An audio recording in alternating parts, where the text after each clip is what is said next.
Olá! Seja bem-vindo a esse vídeo e a esse canal. Meu nome é André Tarifa e nós estamos aqui hoje para dar continuidade à leitura do livro O que é o Espiritismo. Estamos no capítulo 1, no diálogo com o cético. O item de hoje é elementos de convicção.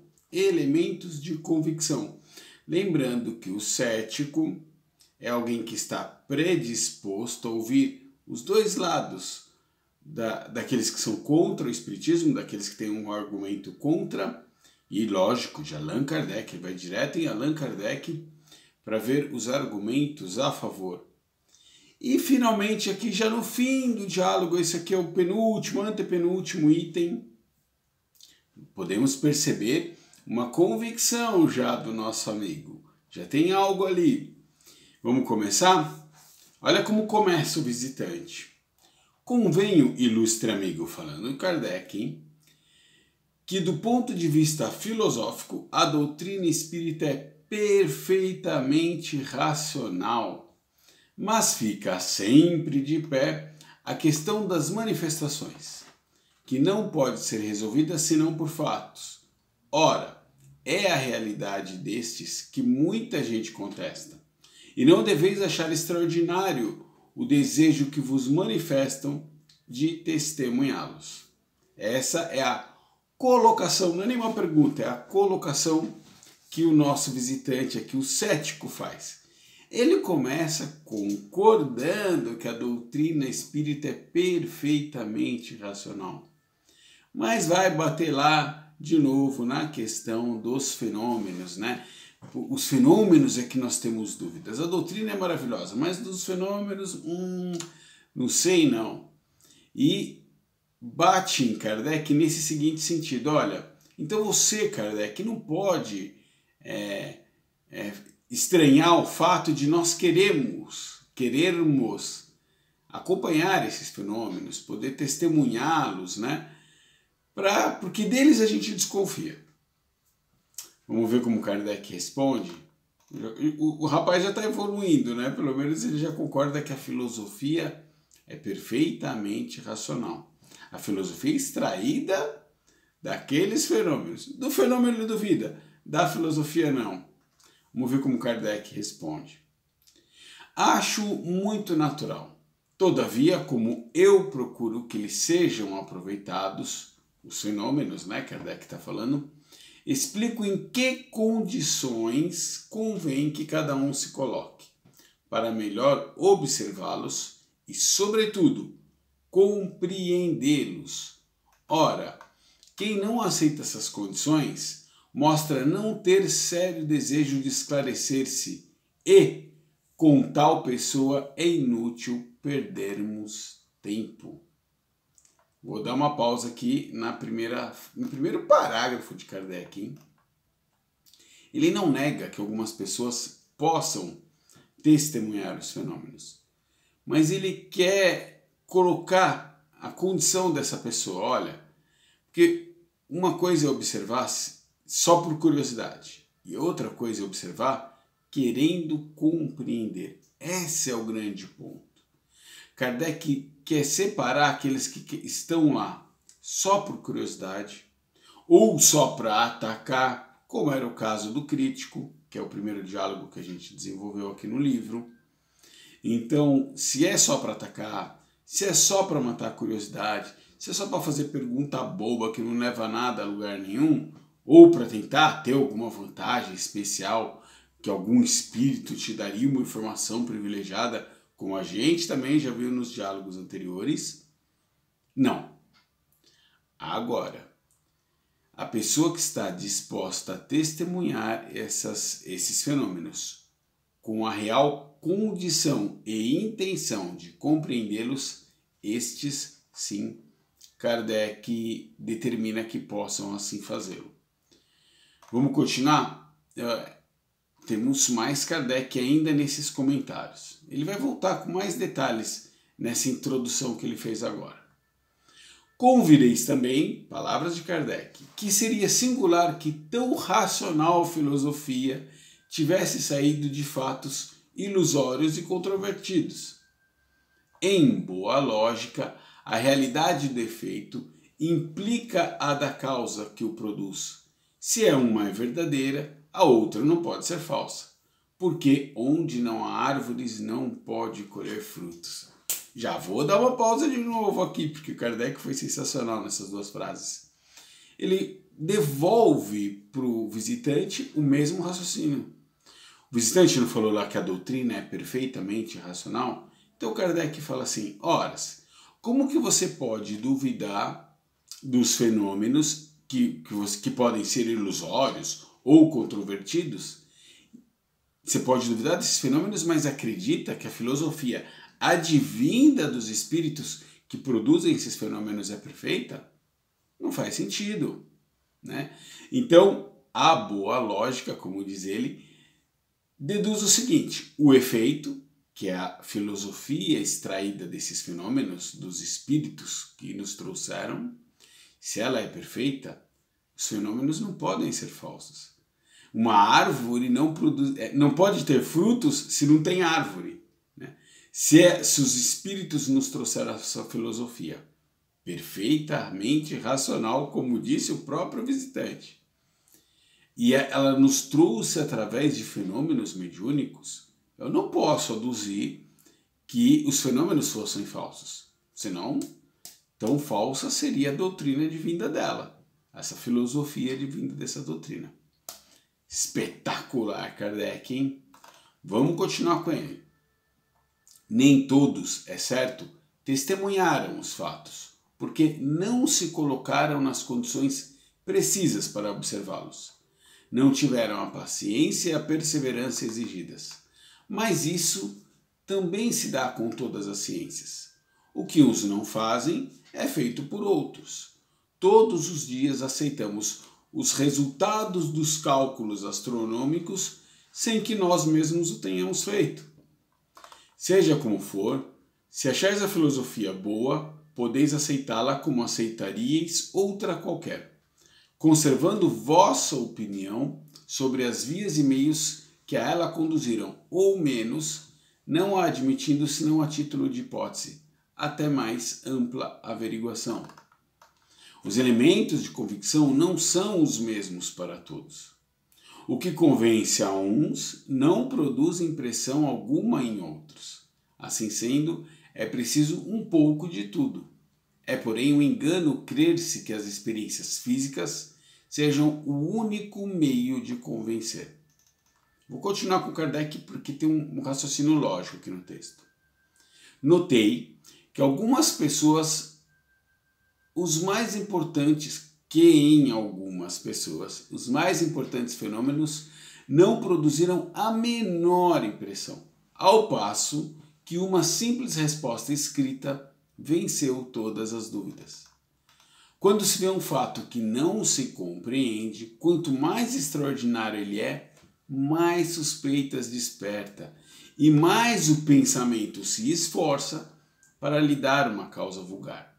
Se ele, porém, for compreendido, é logo admitido por ter uma razão de ser, desaparecendo o maravilhoso e o sobrenatural. Vou dar uma pausa aqui em Kardec e vou usar o exemplo do próprio Allan Kardec para esses parágrafos que ele sustentou aqui. O que ele está falando?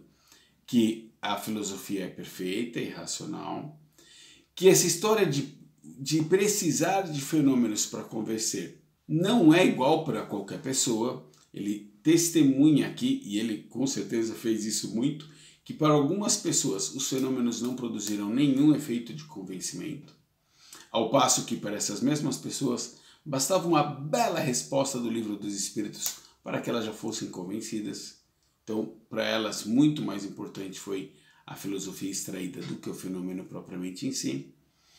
Por outro lado, ele diz o seguinte, o fenômeno, quanto mais extraordinário ele é, e vamos lembrar dos primeiros fenômenos físicos, né? As mesas girantes, que subiam, que desciam, que respondiam perguntas, os lápis que escreviam mensagens sozinhos, fixados numa cesta, né? Num cesto de vime, Esses fenômenos muito espetaculares, por serem muito espetaculares, o pensamento nos força a crer que tem algo sobrenatural ali no sentido de maravilhoso, de místico, de mágico. Não sobrenatural, porque não é da nossa natureza. Nesse sentido. E aí o que é o exemplo que eu vou usar? Do próprio Kardec. Kardec, ao tomar contato com os fenômenos das mesas girantes, por exemplo, conhecedor que era de duas coisas importantes. Da ação do magnetismo nas coisas, ele já estudava isso, lá de Mesmer e etc e tal, há muito tempo ele estudava. E também de truques, porque ele tinha sido já contador num teatro e já tinha assistido a espetáculos de truques, mágicas e ilusionismos. Conhecedor dessas duas coisas, e por os fenômenos das mesas serem muito espetaculares, qual foi a primeira impressão que ele teve? Isso é truque. Eu vou lá, primeiro ele resistiu em conhecer, né? Mas já que insistiram muito, alguns amigos que já suspeitavam de algo muito interessante por trás, quando convenceram Kardec, ele falou, tá bom, eu vou. Mas eu vou lá só para corroborar aquilo que eu já tenho pré-estabelecido na minha mente. É truque ou é uma ação de magnetismo animal? E aí, diante da inteligência das respostas que ele obteve, da inteligência manifestada nos fenômenos mediúnicos, é que ele aduziu a brilhante síntese de que madeira não pensa, não tem cérebro. Logo, se temos uma resposta inteligente aí, tem uma fonte inteligente agindo por trás desse fenômeno. E daí ele passou a estudar tudo. O próprio exemplo de Kardec serve para justificar esse texto todo anterior aqui inteirinho. Como é que uma pessoa enxerga os fenômenos? Qual é a predisposição dela? Qual que é o interesse real no sentido de vou perseverar, vou me aprofundar diante dos fenômenos que eu vejo? Porque senão não vai servir para nada. É uma curiosidade que eu vou lá, vejo, conheço, volto para casa e não mudou nada na minha vida. Mas para aquelas pessoas que querem se aprofundar, aí sim o fenômeno pode ser um dos elementos de convicção. Como bem esclareceu ele também até agora, e eu acho que ele vai tocar mais um pouco nesse assunto ainda, para outras pessoas bastou a própria filosofia extraída. Os fenômenos pouco importam. Aliás, hoje, 2022, é muito mais normal que alguém se convença pela doutrina do que por fenômenos, porque os fenômenos são cada vez menores. Pelo menos os mediúnicos espetaculares, vamos assim dizer. Manifestações físicas, materializações, essas coisas. O que nós temos hoje de um fenômeno, entre aspas, que atrai muito o público que não é espírita, vamos dizer assim, um fenômeno mediúnico? As cartas psicografadas. E aí eu vou assinar aqui junto com Kardec. Quem sou eu para isso, né? Mas vou assinar junto com Kardec. Tem muita gente que vai buscar uma carta psicografada, recebe a carta psicografada, testemunha ali aquele fenômeno, aquela tarde mediúnica, aqueles médiuns todos trabalhando, outras várias pessoas recebendo cartas. Ele recebe, às vezes não, aquela carta, volta para casa e nada muda na vida dele no sentido de se aprofundar, conhecer mais. Para outros, ele vai no centro, passa pela mesma situação, recebe aquela carta e aquilo muda a vida dela. Ela passa a se interessar mais, passa a querer conhecer mais e entender o que há por trás daquele fenômeno. É isso que Kardec fala até agora para o nosso amigo visitante, o cético. Vamos continuar com ele? Deixa eu molhar o bico aqui. Certamente, as explicações que vos acabo de dar nesta conversa longe estão de ser completas, mas, sumárias como são, estou persuadido de que vos levarão a refletir e, se as circunstâncias vos fizerem testemunhar alguns fatos de manifestação, vê-los-eis com menor prevenção, porque possuireis uma base onde firmar o vosso raciocínio. Há duas coisas no Espiritismo: a parte experimental das manifestações e a doutrina filosófica. Ora, eu sou todos os dias visitado por pessoas que ainda nada viram e creem tão firmemente como eu, pelo só estudo que fizeram da parte filosófica. Para elas, o fenômeno das manifestações é acessório. O fundo é a doutrina, a ciência. Eles a veem tão grande, tão racional, que nela encontram tudo quanto pode satisfazer as suas aspirações interiores. À parte o fato das manifestações, do que concluem que, supondo não existissem as manifestações, a doutrina não deixaria de ser sempre a que melhor resolve uma multidão de problemas reputados insolúveis. Quantos me disseram que essas ideias estavam em germe no seu cérebro, conquanto em estado de confusão? O Espiritismo veio coordená-las, dar-lhes corpo, e foi para eles como um raio de luz. E é o que explica o número de adeptos que a simples leitura de O Livro dos Espíritos produziu. Acreditai que esse número seria o que é hoje se nunca tivéssemos passado das mesas giratórias e falantes? Pergunta de Kardec para provocar o nosso amigo aqui. E vamos comentar o que Kardec falou. Reforçando muito daquilo que a gente já tinha comentado, né? A filosofia, a doutrina, a ciência do estudo dessa manifestação, das nossas relações com o mundo espiritual, é a principal característica do Espiritismo. Tem as manifestações, tem, mas o que trouxe um grande número de adeptos não foram as manifestações, mesmo porque elas já aconteciam antes do Espiritismo surgir. O que trouxe um grande número de adeptos foi a filosofia extraída, e aqui nesse momento ele usa taxativamente o claro e clássico exemplo de O Livro dos Espíritos, a base sólida da nossa doutrina. Muita gente chegou e se tornou um adepto do Espiritismo pela leitura de O Livro dos Espíritos, não pelos fenômenos. Ele até diz aqui no começo desse trecho que a gente leu para o visitante: olha, diante de tudo que a gente conversou até agora, ele já está conversando com o visitante há um tempão, hein? Se você agora visitar um fenômeno mediúnico, você vai olhar para ele de uma maneira diferente, por conta do conhecimento, ainda que superficial, você obteve nessa nossa conversa. Você vai olhar de uma maneira diferente do que se você olhasse chegando lá sem base nenhuma, sem conhecimento nenhum. Fantástico, né? E vamos terminando já agora o texto, porque o visitante faz uma colocação muito, muito bacana, mas vamos enxergar aqui na resposta de Kardec, que o Kardec vai dar o exemplo de humildade desse homem. O exemplo de humildade desse homem. Colocação do visitante, já estamos no finzinho do texto. O senhor tinha razão de dizer de que das mesas giratórias e falantes saiu uma doutrina filosófica. E longe estava eu de suspeitar as consequências que surgiram de um fato encarado como simples objeto de curiosidade. Agora vejo quanto é vasto o campo aberto pelo vosso sistema. Ele está aqui fazendo justiça ao trabalho de Allan Kardec.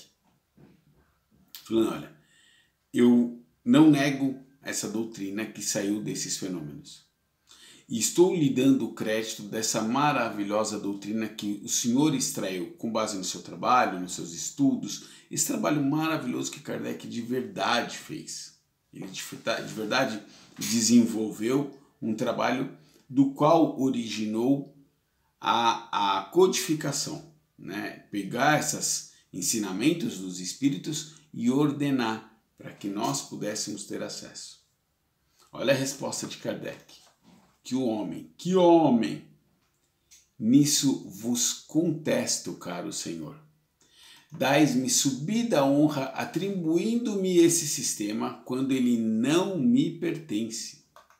Ele foi totalmente deduzido do ensino dos espíritos. Eu vi, observei, coordenei e procuro fazer compreender aos outros aquilo que compreendo.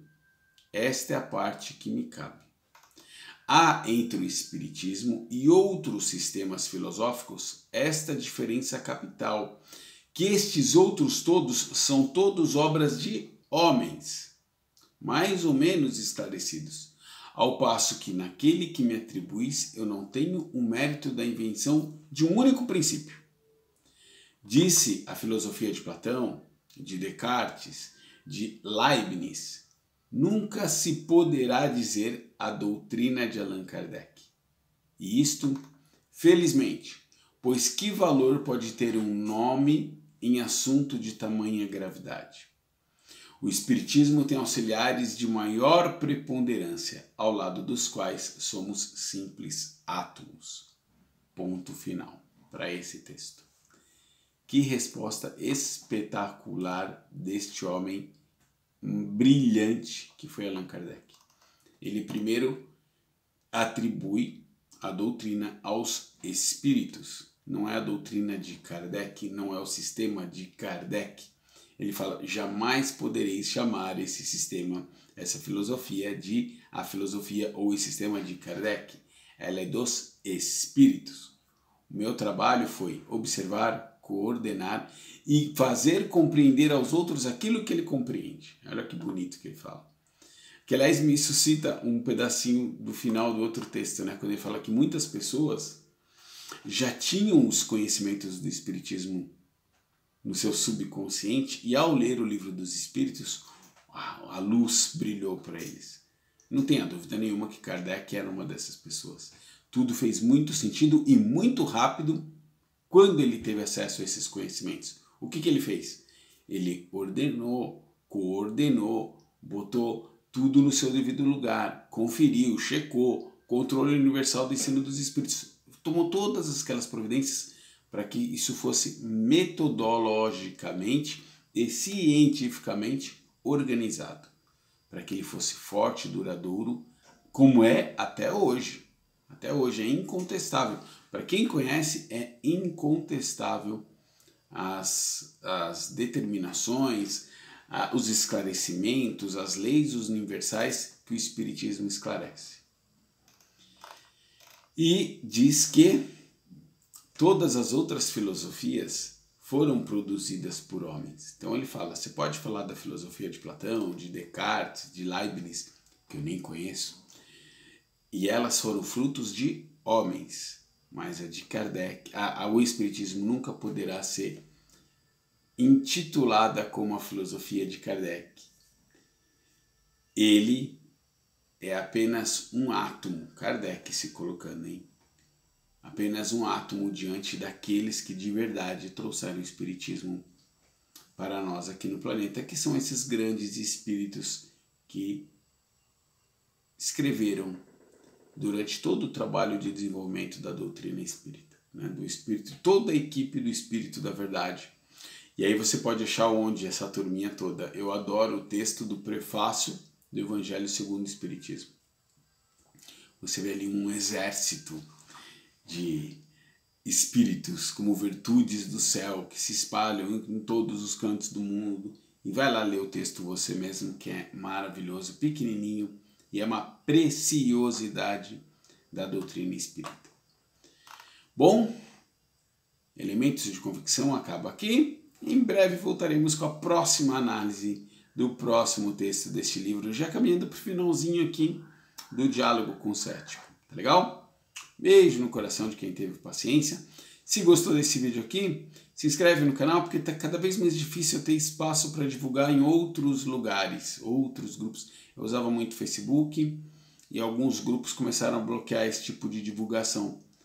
Acho que por acreditarem que é algum tipo de promoção pessoal ou que o canal tem algum tipo de monetização, que também não é verdade. Está bem longe disso. Nem é a intenção. É apenas a simples divulgação da doutrina que ilumina. Então, se você gostou, se inscreve aí no canal para acompanhar os próximos vídeos. Se conheceu agora, tem uma playlist aqui, o que é o Espiritismo. Todos os vídeos desenvolvidos até agora estão ali. É só ir clicando para ir acompanhar. Aqui embaixo na descrição tem também o link para o Kardecpedia, onde você pode ler diretamente o livro, tirar suas próprias conclusões, esclarecer dúvidas que eu tenha passado por cima, que também sou muito limitado naquilo que eu posso fazer, e tirar as suas próprias conclusões. Tá legal? Beijo no coração de quem fica.